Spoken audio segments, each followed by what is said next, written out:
Welcome to Inner Love Talks, a space for healing, understanding, and becoming the strongest version of yourself. If you're here today, it's probably because you're tired of repeating the same relationship patterns, tired of heartbreaks, tired of feeling like things never work out for you. And let me tell you something powerful.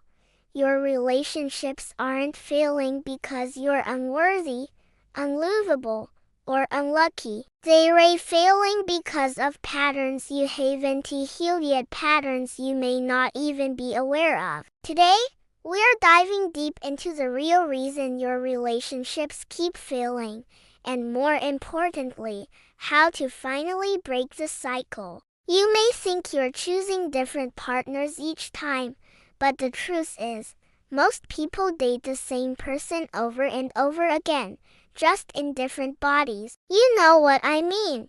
Different face, different name, same emotional unavailability, same inconsistencies, same hurt. If you look back at your last few relationships, you'll probably notice a pattern. Maybe you keep choosing people who don't communicate, or people who lack effort, or people who give you crumbs of attention but expect the world from you. Why does this happen? Because the mind is drawn to what feels familiar, even when what feels familiar is unhealthy. If you grew up experiencing love as unstable, unpredictable, or inconsistent, your mind will confuse that with normal. You'll chase it, tolerate it, even romanticize it, without realizing that it's simply a repeated pattern from your emotional past. Until you break that cycle, your love life will keep feeling like déjà vu. Let's talk about emotionally unavailable partners,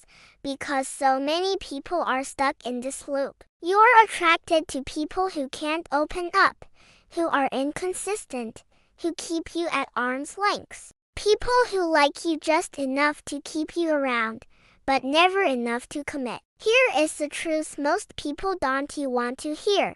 You don't attract emotionally unavailable partners because they are your type. You attract them because deep down, that's what feels safe. If you've been abandoned before, emotional distance feels familiar. If you fear rejection, you'll choose people who don't require much emotional risk. If you don't believe you're worthy of love, you'll gravitate toward people who make you question yourself. You're not choosing them consciously. Your fears are choosing for you. But remember, your fears don't protect your heart. They just protect your wounds. This is where things get deep, and where real transformation happens. Your childhood experiences shape the way you give and receive love as an adult, even if you don't realize it. If you grew up with emotionally distant parents, you'll think love means chasing someone. If you grew up with unpredictable affection,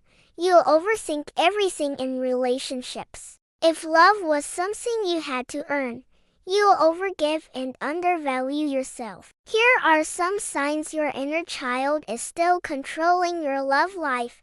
You feel responsible for other people's emotions. You can't set boundaries. You attract partners who need fixing. You mistake intensity for love, or you fear abandonment more than being unhappy. Your inner child doesn't want love. It wants what's familiar. But what's familiar isn't always healthy, and what's healthy might not feel familiar at first. Healing begins when you stop asking, "Why don't they love me?" and start asking, "What part of my past made this feel like love?" Let's be honest with ourselves.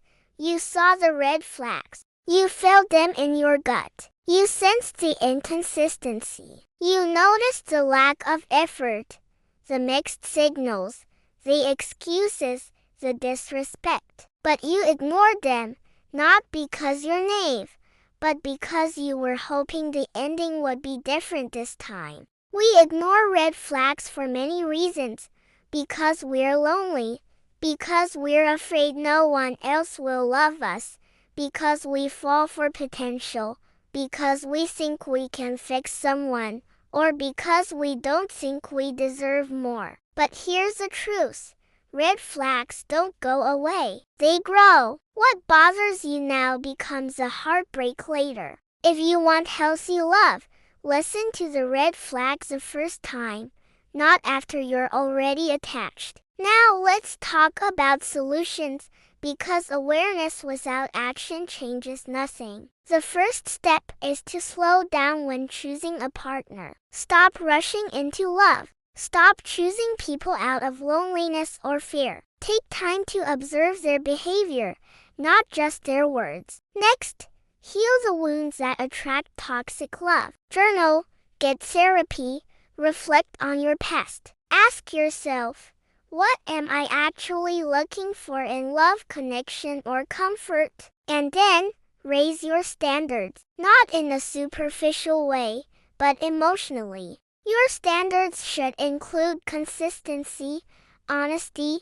communication, emotional availability, maturity, respect, and effort. If they can't offer you peace, they don't deserve your access. You also need to reprogram your definition of love. Real love is not chaos, confusion, begging for attention, or constant anxiety. Real love is stable. Real love is peaceful. Real love feels like coming home, not like walking on eggshells. And finally, become the partner you want to attract. If you want a mature partner, grow emotionally. If you want a committed partner, commit to yourself first. If you want a partner who values you, learn to value your own time, energy, and love. You don't attract what you want. You attract what you are. Your relationships aren't failing because you're not enough. They're failing because you've been repeating emotional patterns that were created long before you ever fell in love. But today is the beginning of your healing. Today is the day you break the cycle. Today is the day you choose yourself.